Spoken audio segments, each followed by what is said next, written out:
강의사는 정희씨, 각도기. 안녕하세요. 정신아 집하는 지원입니다. 네, 안녕하십니까. 떡락한 지수가 2%대 중반이나 빠졌어요. 네.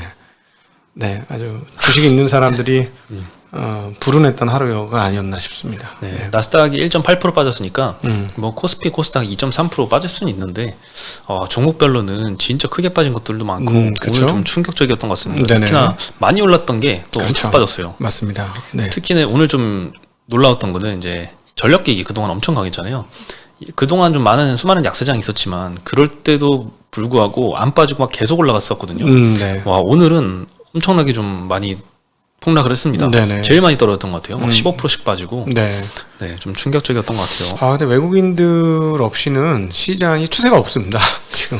네. 뭐 보시면 아시겠지만 완벽한 비례예요. 외국인들이 팔면 보통 거의 다 빠지고 1,000억 단으로 팔아가지고는 안 빠진 날이 없고 뭐 그래 버리니까 그렇죠. 자체 체력이 굉장히 없다 이렇게 볼 수 있겠습니다. 이때까지 뭐 다른 걸 안 사도 삼성전자는 꾸준히 샀잖아요, 연초부터. 그래서 굉장히 많이 샀었는데 이제 삼성전자까지 이제 팔기 시작하니까 네. 안 빠지는 거 없이 막 다 같이 빠지고 많이 올랐던 거는 차익 실현 다 나오고 막 아무래도 난리가 났습니다. 그러니까 외국인들은 미국장을 근거로 좀 움직이는 경향성이 높잖아요. 그러다 보니까는 사실은 미국장이 그렇게 해도 우리 오른 거 없으니까 독립적으로 갈 수도 있는데 외국인들이 미국장 보고 하는데 그걸 받아줄 세력이 없으니까 그들이 포지션대로 그냥 시장의 결과치가 나오는 그런 상황이 계속되고 있습니다. 네. 네, 어제도 많이 이제 미국 시장이 빠졌지만 오늘 야기했던 원인은 사실 지금 중동 간에 네. 이제 중동 지역에서 좀 이스라엘과 이란이 좀 전쟁하려고 하잖아요. 네. 그런 중동 불안이 있고 하나는 또 미국의 국제 금리가 또 엄청나게 급등을 하고 네. 있습니다. 소매 판매도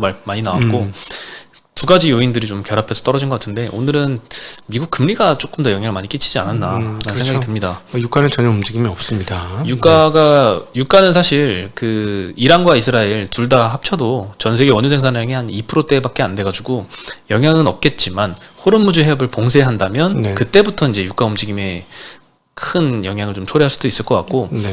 근데 이제 최근에 특징이 어제도 그렇고 오늘도 그렇고 방산주가 안 올랐습니다. 네. 장중에는 잠깐 올라가는 모습도 보였는데 방산주도 안 올라가는데 이게 전쟁 위험 때문에 빠진다고 볼 수가 있는가? 네네. 네, 거기서 조금 의문이 좀 들었고, 네, 그리고 미국 금리 상승세가 굉장히 가파른 것 같습니다. 네. 네, 10bp가 넘게 뛰었어요. 10년물이. 네. 네, 4.6%를 돌파해서 4.64% 근처입니다. 지금. 네. 네. 와, 이거 좀 심각한 것 같아요. 작년도 10월에 그때가 지금 금리 5% 찍었잖아요. 네네. 그때 이제 코스피가 2,300이 무너졌었는데 물론 이제 국내에서도 뭐 레고랜드 등 문제가 좀 있었죠. 근데 이제 다시 며칠 전까지 4.2였던 것 같은데 4.6을 훨씬 돌파를 하다 보니까 또 예전에 70년대 후반이 또 생각이 나는 그런 하루가 좀 힘든 하루를 보냈습니다. 그래서 감탄사를 계속했었어. 아니 너무 약간 좀 네. 예전에 70년도에 1차 중동 그 오일 쇼크 난 이후에 네. 금리 좀 올려가지고 이렇게 잡았잖아요. 근데 이제 잘못 금리 내렸다가 다시 이제 물가가 엄청 올라가면서 금리 20%까지 올렸잖아요. 네네. 다시 그 직전에 있는 것 같은 그런 생각을 여러 사람들이 이렇게 하면서 더 크게 빠진 것 같아요. 그런 말씀을 하시면은 채권 시장은 아수라장 되는데 채권 이미 아수라장 되고 뭘 아수라장이야. 아직 그거 지금 얘기하시면은 채권 40% 50%씩 빠진다는 얘기야. 10년물은 그렇게 되면 설마. 근데 지금도 제약적 상황이라고 얘기는 하고 있으니까 연준 인사들이 일단 오늘 수장 컬린스가 했던 얘기도 되게 들어볼 만해요. 그러니까 경기 되게 견조한 것 같이 보이지만 속으로 멍드는 사람들이 지금 나타나고 있다. 그걸 기억을 해야 한다라는 톤의 얘기를 했는데 지금 아마 그 러셀 2000은 연초 대비 상당히 이제 떨어지지 않았습니까? 코스피도 이제 연초 대비 오늘 떨어지게 됐고, 그러니까 멍든 애들은 멍들고 있는 중이다라고 볼 수 있죠. 심리는 많이 fear로 갔더라고요. 네, 드디어 진짜 오랜만에. 그거 보면은 지금 영향을 미치고 있는 변수들이 실질적으로 끼치는 것보다 훨씬 더 이제 불안감과 우려감이 시장에 많이 좀 작용을 하고 있다는 생각이 좀 들어요. 오늘 낙폭은 좀 과다해 보이긴 합니다. 네네, 그렇죠. 네, 오늘은 개인만 샀습니다. 코스피에서 5,500억, 코스닥에서 1,800억대 순매수를 했고 외국인과 기관은 코스피에서 둘 다 뭐 3,000억 가까이 매도를 했습니다. 네. 오늘 우리만 빠진 건 아니고 대만도 한 2.7% 빠졌고 일본도 한 2% 빠졌고 홍콩 항생도 2.2% 빠졌고 상해도 한 1.6% 정도 네. 많이 빠지고 있습니다. 뭐 전 세계가 다 빠지고 있습니다. 네, 코스피는 올해 마이너스 거의 2% 가까이 네, 지금 2,655포인트였으니까요. 오늘 많이 빠진. 어제까지 플러스였는데 오늘 네. 마이너스 돌아왔고 코스닥은 마이너스 4%입니다. 네. 네. 아, 재미 너무 없다. 우리 기대를 많이 하고 좀 네. 이제 좀 자리 좀 잡나 했는데 작년- 이게 뭐야 도대체. 작년도 코스피는 그래도 꽤 많이 올랐잖아요. 좋았죠. 글로벌 증시 네. 순위로도 좀 상위권에 있었던 것 같은데 네. 올해는 완전 하위권이네요. 근데 그렇다고 비싸진 않아요 또. 한국 주식 비싸냐? 그렇게 또 얘기는 못 하겠어 아무리 봐도. 안 올라서 싼 거 아닌가요? 아니 작년에 올라도 그 전에 워낙 뭐 거지 같아가지고 22년도 워낙 많이 빠졌잖아요. 별로 안 비싼다는 그렇죠. 장점이 있습니다. 근데 이제 제가 최근에 좀 재미나게 읽고 있는 책이 있는데 미국 주식시장에 관한 건데요. 그 버크셔 해서웨이에 대한 거긴 한데 거기는 꼭 이 폭락장이 되면 사람들이 이제 워렌 버핏 관련된 걸 많이 찾더라고요. 아니 그게 새로 나와서 누가 추천을 해줘서 읽기 시작했지. 아니, 폭락해서 본 건 아닌데 근데 정말 차이가 많이 나는 게 5, 60년대에도 그렇게 자사주 매입 소kon을 많이 했더라.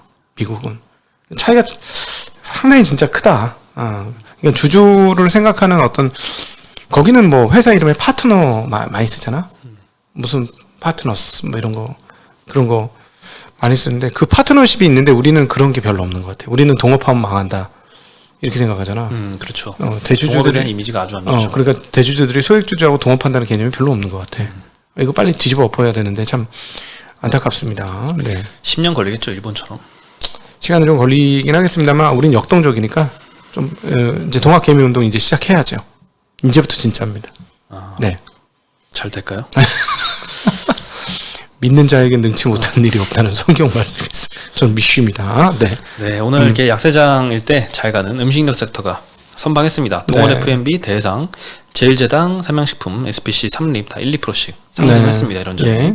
통신 섹터도 잘 방어를 했고 반도체가 아무래도 제일 많이 빠졌습니다. DI가 의료정밀 섹터에서 좀 좌지우지를 많이 하고 있는데 오늘 16% 빠졌고요. 네. 기계 섹터에서는 현대건설기계, 두산로보틱스, 현대인프라코어 여기에 뭐 한미반도체도 있고요. 두산에너빌리티, LIG 넥스원 있는데 방산주도 막 3%씩 빠졌습니다. 네. 운수창고의 해운주들도 많이 빠졌습니다. 해운주들은 사실 그 호르무즈 해협 봉쇄 우려 그렇죠. 때문에 그럴 때 이제 한 번씩 상승을 했었는데 오늘은 좀 거꾸로 움직였어요. 그래서 중동 불안과는 방산주도 안 오르고 해운주도 떨어지고 이렇게 좀 네. 반대되는 움직임을 보여서 시장은 이제 이스라엘이 막 폭격을 해가지고 3차 중동 전쟁이 벌어질 걸 걱정하는 것보다는 미국 금리가 다시 정고점으로 향해 그렇죠. 가는 걸 더 불안해하는 것 같습니다. 근데 저는 개인적으로 이제 패닉 국면에 막 진입한 것 같아요. 이제 어떻게 주변에서 막 힘들어하는 사람들 많이 있어요? 아직 뭐 힘들어하죠. 채권은 많이 안 했잖아 그나마 그래도. 오늘 좀 힘들어하더라고요. 채권 산 사람. 채권이요? 채권 말고 주식? 채권은 아직은 네. 많이 올라간 게 아니라서 그러니까 채권은 좀 대부분 이제 4.3, 4.4% 이때 좀 많이 사신 것 같아요. 네. 지금 4.6이니까 많이 안 올랐어요. 0.2% 정도 네. 오른 거죠. 그러니까 이게 채권 주식 손실에 비하면 채권 손실은 아직 아무것도 아닙니다. 왜 10년물은 그래도 꽤 나지 이렇게 되면. 10년물이요? 네, 10년물은 좀 납니다. 0.2% 지금 금리 올라갔으니까 네. 한 2% 빠진 거죠. 네. 듀레이션 10년짜리는. 네네. 근데 이제 주식은 오늘 하루만 막 7%씩, 15%씩 빠지니까 뭐 갖고 있는 사람처럼 얘기해. 본인은 두 자릿수 빠진 거 갖고 있는 사람처럼. 두 자릿수 빠진 게 있을 수도 있죠. 성향상 없을 것 같은데. 네. 오늘 어쨌든 뭐 반도체 관련 주식들도 굉장히 많이 빠졌고 미국에서 많이 빠졌기 때문에 그대로 한국에서 전가되면서 반도체 주식도 굉장히 많이 빠졌습니다. 네. 그러니까 어제까지 그렇게 뜨겁던 게 오늘 하루 아침에 순식간에 많이 빠지더만. 네. 그동안 좋았던 놈들 모두 다 많이 빠졌습니다. 충격이었습니다. 예. 네. 전기전자 섹터에서도 현대일렉트릭 마이너스 14%대, 효성중공업 마이너스 14%, 가온전선 마이너스 13%, 대한전선, 대원전선 마이너스 10%씩. 진짜 많이 빠졌네요. 전력기기, 뭐 변압기, 전선주들 그동안 많이 올랐잖아요. 오늘 두 자릿수로 다 빠졌습니다. 네, 정말 많이 빠졌네요. 네. 제가 갖고 있는 것 중엔 두 자릿수 빠진 건 없습니다. 네. 그리고 뭐 이수페타시스 같은 이제 반도체, HBM 관련된 쪽도 오늘은 뭐 10% 가까이 빠진 것도 좀 많았습니다. 네. 뭐 하이닉스도 5% 빠졌고요. 삼성전자도 2.7% 빠졌어요. 하이닉스 많이 빠졌죠? 네. 실적 발표한 이후로 계속 안 좋네요. 삼성전자. 아니 삼성전자는 정확하게 대주주가 판 이후부터요. 이부진 네. 회장의 블록딜. 그러니까 확실히 이렇게 큰 회사조차도 대주주가 파는 건 악재는 분명히 맞다. 뭐 공교롭게 그렇게 됐다고 볼 수는 있지만 대주주가 파는 건 결코 좋은 뉴스는 절대 아니다. 다시 한번 확인됩니다. 안 팔았어도 이렇게 빠졌을 것 같아요. 그때 1% 빠졌잖아요. 할인율 1% 해가지고. 네. 그 정도 영향이겠죠. 야, 참. 잘 팔았네요. 알고 파는 거 아닌가 싶어. 에이, 설마. 네. 네, 그 이스라엘 전쟁이 만약에 확전이 된다면, 네. 그럼 반도체가 더 파지지 않을까라는 생각이 좀 드는 게, 이스라엘의 반도체 공급망이 좀 많이 얽혀 있더라고요. ASML 아니죠. 예, KLA, 네, 뭐 어플라이드 회사들 머티리얼즈 이런 데가 지금 저기 이스라엘에 좀 공장도 많이 있고요. 네. 팹리스 업체들, 특히 핵심 소부장 업체들이 이스라엘 회사들이 좀 많더라고요. 네. 네, 글로벌 이제 막 그 시장 점유율을 봐도 이스라엘이 차지하는 게 이제 반도체 계측 검사 장비 이쪽은 36% 점유율입니다. 물론 한 2020년 기준이라서 옛날 거긴 하지만 미국의 뭐 KLA, 어플라이드 머티리얼즈 이런 회사들도 이스라엘 회사가 아니지만 생산 공장은 이스라엘에 두고 있는 경우도 좀 있거든요. 네. 거기에 아무래도 좀 뭐 패밀리스 업체들도 많고 이제 글로벌 유니콘도 거기서 많이 있잖아요. 그래서 그쪽 협업을 위해서 그쪽에 공장을 좀 두고 있는 경우가 좀 많은 것 같고 인텔도 이스라엘 공장이 있습니다. 거기서 전체 반도체 캐파의 한 11% 정도는 거기서 생산을 하기 때문에 네. 만약에 전쟁이 확산이 돼서 이런 공급망 타격이 갈 정도로 만약에 확산이 되면 그때는 좀 반도체의 큰 폭의 좀 폭풍우가 있을 것 같은데 아직은 반도체 공급망까지 우려할 정도로 확전을 생각하는 건 좀 아직은 기우인 것 같습니다. 네. 네. 네. 어쨌든 전쟁 분위기가 이렇게 심해지면 쉽게 얘기하면 그거죠. 왜 반도체가 왜 빠지냐 보시면 물건을 안 사면 반도체는 빠지는 거예요. 그러니까 물건을 웬만한 물건 가전기기를 사든지 하여튼 전기가 통하는 기기를 사시면 반도체는 사시는 거거든요. 그 안에 여러 반도체가 섞여 있으니까. 그거를 안 사면 반도체 수요는 꺾인다. 그러면은 금리 상승 금리가 상승하는 것이라든가 전쟁이라든 이슈가 물건을 우리를 더 사게 만드냐 덜 사게 만드냐. 라면은 더 사지. 근데 라면에는 반도체가 안 들어가요. 예. 그렇게 보시면 될 것 같습니다. 네.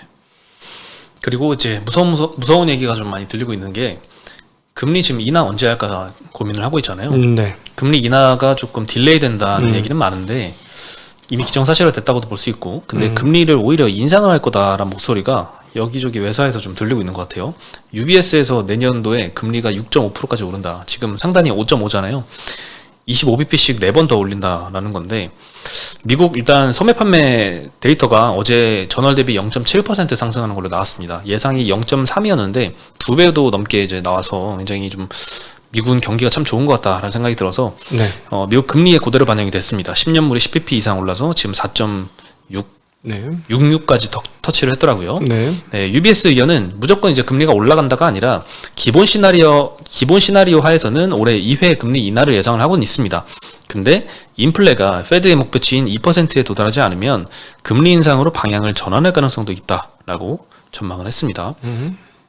네, 이 인플레가 만약에 2%가 아니라 2.5% 이상에서 머무른다면 25년도 초부터 금리 인상을 재개해서 25년도 중반까지는 기준금리가 6.5까지 오를 것이다 라고 전망을 하고 있습니다. 최악의 시나리오인 것 같아요. 네, 그래서 오늘 원달러 환율도 1,400원, 1,399점 몇 원 찍더라고요. 네. 1,400까지 찍어서 뭐 한국은행도 이제 구두개입을 하더라고요. 환율 예의주시하고 있다. 뭐 지나친 쏠림은 바람직하지 않다. 뭐 구두개입 정도만 했습니다. 엔화가 너무 약해. 154.4야 네. 지금. 네. 와, 제 미국 달러만 가치가 올라가고 나머지는 다 박살 나고 떨어지고 있습니다. 있어요. 그래서 이게 N1 환율은 900원이에요. 계속 똑같이. 그러니까는 이게 우리만 봐서는 자꾸 혼동스러운데 일본 영향이 가장 크다라고 봐야 될 것 같습니다. 네. 주식하면서 어려운 게 이게 매크로가 이 주가에 영향을 많이 끼칠 때가 저는 좀 어렵더라고요. 네. 예전에 한번 이제 한참 그랬다가 작년도에 올해 초에는 좀 그런 분위기가 없었잖아요. 이제 매크로 신경 쓰지 말고 기업만 보자 이런 네네. 분위기였는데 다시 또 이제 매크로를 안 볼 수가 없는 시장이 또 환경이 된 것 같아요. 근데 제가 보기에는 뭐 기조 변한 게 없어요. 연준은. 연준은 기조가 변한 게 없고 연준은 한 번 변했지. 이제 라파엘 보스틱 이런 분들이 3번 얘기를 하다가 한 번 얘기를 하면서 그때 이미 조금 기조가 바뀌었어요. 그러면서 이제 분위기가 지금 2번 얘기를 하는 쪽으로 갔는데 채권 시장이 너무 6번까지 금리를 내릴 거라고 생각을 하다가 그게 지금 2번으로 바뀌는 과정에서 좀 충격을 많이 받고 있다. 이렇게 뭐 손절매도 많이 나오겠지. 그러니까 야야야 뭐 이번에 금리 확실해 4번은 무조건 내려. 뭐 이러면서 이 정도면 베팅해도 돼. 뭐 이랬던 게 갑자기 금리를 연간 2번밖에 안 올려. 이렇게 되면 이제 충격을 받는 거니까 그 손절매 문제랑도 지금 나오고 있는 거 아닌가 싶습니다. 네. 그래서 특히 이제 금리 상승에 이제 성장주들이 많이 약세를 좀 보이고 있는데 오늘만 빠진 게 아니라 뭐 카카오, 네이버 같은 이제 인터넷 플랫폼 업체들, 2차전 지주들, 바이오 회사들 안 그래도 지금 많이 빠졌는데 오늘 또 추가로 좀 네, 빠지더라고요. 맞아요. 금리에 취약하죠, 이 네. 종목들이. 네. 반도체도 뭐 마찬가지로 이제 성장주 측에 속해서 금리가 올라가면 이제 떨어지기도 하는데 최근에는 계속 펀더멘탈이 올라가는 소식들이 많이 들렸잖아요. 그렇죠. 삼성전자 실적과 더불어서 마이크론 실적 이후부터 계속 컨센 상향이 되면서 어제도 하이닉스 컨센 상향 계속되고 있었고 네. 네, 목표가 상향 계속 잇따르면서 뭐 낸드 가격 올라가는 얘기만 들리는데 오늘은 좀 충격적이었던 것 같아요. 그래서 네, 네. 네, 트렌드포스에서 여러 전망들을 하고 있습니다. 2분기에도 낸드 업황은 지속 반등할 것이다라고 보고 있습니다. 1분기에 이제 전체 낸드 가격이 23에서 28% 전분기 대비 상승했는데 2분기에도 추가로 올라간다고 합니다. 추가로 13에서 18% 정도 상승할 걸로 보고 있습니다. 예전부터 계속 말씀해 주셨죠. 이제 낸드 가격 상승이 좀 디램보다 가파릅니다. 상당히 가파르다. 네, 디램보다 훨씬 가파르고 그러니까 그동안에 워낙 많이 마이너스 적자 수준이었기 때문에 이 공급 축소 영향이 확실하게 있는 상황이다라고 보시면 될 것 같고 그 하반기에 공급을 그렇게 공급 흐름들을 다시 설비 증설을 한다고 해도 시간이 꽤 걸려서 내년 상반기까지는 대체적으로 나쁘지 않은 상황이 올 가능성이 좀 있어 보입니다. 네. 네. 그래서 요즘에 낸드 밸류 체인도 괜찮더라고요. 네. 반도체 업종 중에서 굉장히 좀 괜찮은 것 같아요. 그렇죠. 네. 네. 그리고 트렌드포스에서 HBM 관련해서 삼성전자가 생각보다 점유율이 그렇게 안 올라갈 거다라고 하면서 막 그 시장 점유율 전망을 하향을 했습니다. 네. 24년도 기준이고요. HBM의 시장 점유율에서 삼성전자가 3월 달에는 어떻게 전망을 했냐면 47에서 49% 정도 할 거다. 올해. 그렇게 전망했는데 오늘 내렸습니다. 42.5%로 추정치를 좀 하향을 시켰고요. 트렌드포스 추정치로는 삼성 점유율이 작년보다는 이제 올해 하락할 걸로 보고 있는 거고요. 사실 뭐 작년에 너무 과다한 추정이었다는 이야기도 있더라고요. 네네. 네, 하이닉스 같은 경우에는 47에서 49% 정도 점유율을 할 것이다라고 3월 달에는 생각을 했었는데 이제는 52.5%가 될 것이다라고 상향을 시켰습니다. 네. 뭐 삼성전자 점유율 축소분과 하이닉스 점유율 상승분을 비교를 해보면 하이닉스가 좀 더 적어요. 그 말은 삼성전자가 하이닉스한테 뺏기고 마이크론한테도 뺏길 것이다 이렇게 좀 보고 있는 것 같아요. 삼성전자가 HBM 시장에서 제대로 적응을 못할 것이다라는 의견이 좀 더 커진 것 같고 그 말은 엔비디아 납품이 좀 늦어질 수도 있다라는 말과 좀 동의어가 아닐까 좀 우려가 됩니다. 감히 말씀드리면 올해 안에 HBM3E를 납품하기는 쉽지 않은 것 같다라는 생각을 감히 해봅니다. 네, 한번 나왔으면 좋겠는데 한번 네, 나왔으면 지켜보겠습니다. 좋겠는데 좀 힘들 것 같습니다. 네. 네. 그리고 이제 삼양식품 같은 경우에는 올해 오늘 또 엄청 급등했어요. 장중에는. 저거 지난번에 7만 원, 8만 원에 거래되는 거 작년에. 그렇죠. 그래서 3배 올랐어요. 대단하다. 야, 이렇게 조용한 라면 주식들이 펄펄 끓어가지고 지금. 라면을 도대체 왜 이렇게 그러니까 결국 여기서 이제 우리가 배우는 교훈은 뭐냐면은 사실은 턴어라운드 할 때 포착을 저희는 했죠. 삼양식품 턴어라운드 이거 된다. 포착을 했는데 숫자가 계속 올라오는 과정에서는 그냥 계속 보유하는 것도 굉장히 좋은 투자 방법이다라는 거를 다시 한번 느끼는. 그러니까 턴어라운드 잘 맞췄고 잘 먹었다고가 중요한 게 아니라 지금 이익이 줄지 않고 이익이 계속 느니까 주가가 지금 3배까지 올랐어요. 그 저희가 처음에 포착했을 때보다 정말 일찍 들어갔죠 그때. 너무 일찍 들어갔어. 항상 그렇지. 항상 비중을 좀 빨리 줄인 것 같아요. 항상 그렇지 뭐. 항상 뭐 내 인생이 그래. 쓸쓸하다 진짜. 특히나 이런 하락장에는 네. 더구나 더 빛나는 것 같아요 상대적으로. 네네 그렇죠. 네 방어가 되면서 올라가니까 방어만 하는 게 아니고 올라갔으니까. 네, 오늘 삼양식품 목표가를 IBK증권에서 24만 원에서 29만 원으로 상향을 시켰습니다. 네. 일단 기본적으로 수출 비중이 70%라서 환율이 올라가면 올라갈수록 좋습니다. 얘네는. 그렇죠. 네, 그 수혜를 계속 보고 있고 사실 환율이 없어도 수출은 너무나 잘 되고 있어요. 그 저번에 이제 11일 날 말씀드렸나요? 4월 1일부터 10일까지 데이터가 월 환산했을 때 역대 최대치를 찍을 거다. 예, 아마 1분기 실적뿐만 아니라 2분기 초입도 굉장히 좀 반응이 좋기 때문에 네. 2분기도 실적이 잘 나오지 않을까라는 생각은 좀 듭니다. 근데 이제 이것도 생각하셔야 돼요. 이런 그 리포터들의 가격 상향을 하면 저 산 정상 끝이 보이는 거예요. 등산 많이 한 겁니다. 그리고 바닥에서부터 3배 올랐잖아요. 등산 많이 한 거예요. 예. 그 끝은 있겠죠. 예. 네. 근데 뭐 저건 있어요. 왜냐면은 음식료는 변동성이 그렇게 크지 않기 때문에 떨어지더라도 앞으로도 계속 장사를 잘하면 그냥, 그리고 여기서 이제 배당까지 잘해주면 그냥 계속 같이 가도 상관없는 좀 편안한 주식일 수 있어요. 예, 그런 거는 분명히 있습니다. 근데 그거 아세요? 삼양식품한테는 주주환원을 바라면 안 돼요. 왜냐면 최근에 경매로 삼각 지역에 용산에 아주 알짜부지 땅을 저가에 샀어요? 샀더라고요. 그럼 현금, 걷다가 본사를 지을 걸로 예상은 되는데 현금으로 다 들어간다? 네, 굉장히 싸게 샀습니다. 그러니까 저한테 배당금을 줘서 제가 그렇게 좋은 투자 기회를 잡기 힘들잖아요. 근데 삼양식품이 그렇게 회사 돈으로 좋은 기회를 잡을 거면 그냥 배당 안 주고 회사가 그렇게 투자 잘하는 게 사실 도와주는 거기도 하죠. 그렇게 돈을 잘 쓰면 사실 주주환원율이 적은 게 납득이 됩니다. 그러니까 자본의 효율성 측면에서 모든 걸 봐야 되고, 자본을 가장 효율적으로 쓰면 그 효율적으로 쓰는 사람이 가면 되는 거고요. 근데 만약에 자본을 효율적으로 쓰지 못한다면 그 배당을 해주는 게 맞습니다. 둘 중에 하나 딱 정해져 있는 거예요. 내가 주주보다 자본을 효율적으로 써서 높은 수익률을 내줄 거면 투자하면 되는 거고. 그렇죠. 아니면 주주들한테 동업자인데 해줘야지.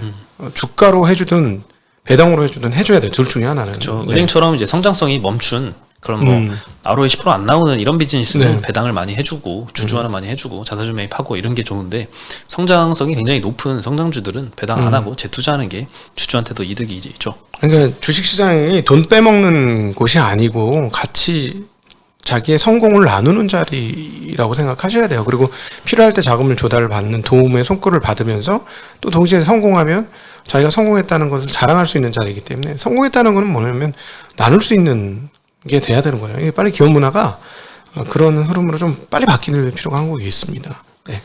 네, 오늘 소식은 여기까지고요. 저는 이제 수목금은 네. 수목은 제가 출연을 안 하고 수요일 날 쪽집게님이 네. 출연을 해주기로 했습니다. 목요일 날은 아마 네, 휴가로 네. 잠시 자리를 비우고 정말 좋지 않은 타이밍에 휴가를 가게 됐는데 마음이 참 불편할 것 아니, 같습니다. 주식 생각하지 않고 지내시는 것도 괜찮아요. 뭐 인생이 뭐 주식이 전부 다가 아니잖아요. 근데 우리 투자자 자꾸 주식이 전부 다인 것처럼 해서 이번 주에 저희가 특별한 자리를 한번 마련하는데 아마 다음 주에 오실 건데, 서준식 교수님하고 또 한 분의 걸출한 투자자가 있어요. 꽤나 유명한 한국에. 네, 그분하고 이제 대담을 하는데 요즘 잘 놀고 계셔서 어떻게 투자자들의 밸런스를 맞춰서 인생을 살 것인가를 주요 대담 주제로 잡으려고 합니다. 그래서 투자만이 전부는 아니다라는 생각으로 사셨으면 좋겠어요. 네. 네, 오늘 소식은 여기까지고요. 내일 다시 인사드리겠습니다. 네, 안녕.